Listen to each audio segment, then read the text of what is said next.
We're still talking about WordPress settings in this chapter, and now we're on to the reading settings. The reading settings provides WordPress with some of the flexibility we've been talking about in terms of using it as more than just a blog.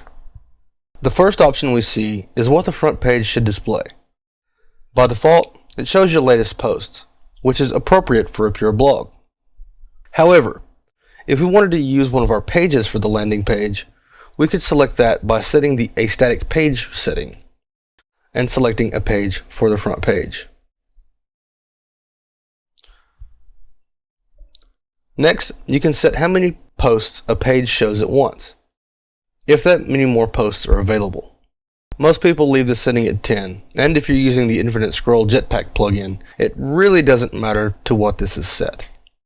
You can also show how many of the most recent posts a syndication feed shows. Again, it's probably best to leave this at 10. The next item defines what information is shown in the RSS feed, full text or simply a summary. Most people will tell you that it's best to use the summary, so people will be enticed into clicking your link and actually visiting your page.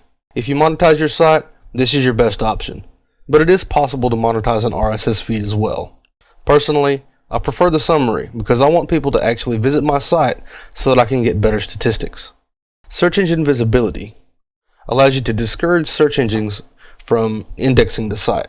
This works well for sites that are meant to be used internally, sites that are not ready to be released, and demonstration sites, like this one.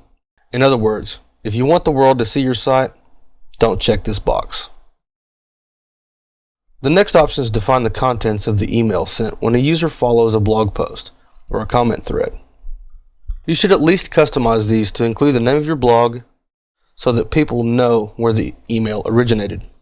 Now let's proceed to the discussion settings. These are mostly comment related, but the first section does warrant a bit of discussion. The first option states, attempt to notify any blogs linked from the article. This means that if you link to another WordPress blog from one of your articles, it will try to send what's called a trackback comment to that remote article. This can be used to grow relationships with other bloggers, because a blogger really likes it when you link to their content and get them hits. However, the great majority of trackback traffic is spam, so many people have the next option unchecked. The next option is to allow or disallow these trackback comments. Since so many trackbacks are simply spam, many administrators uncheck this box.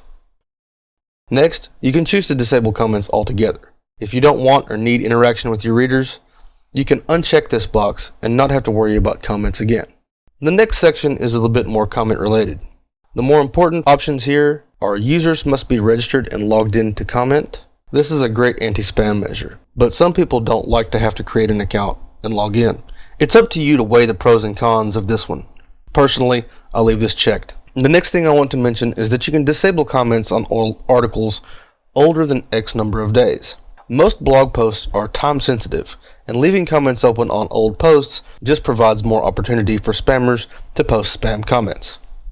Again, it's up to you to enable this option. The next section allows you to set whether or not you want to receive an email when someone makes a comment or a comment is held for moderation.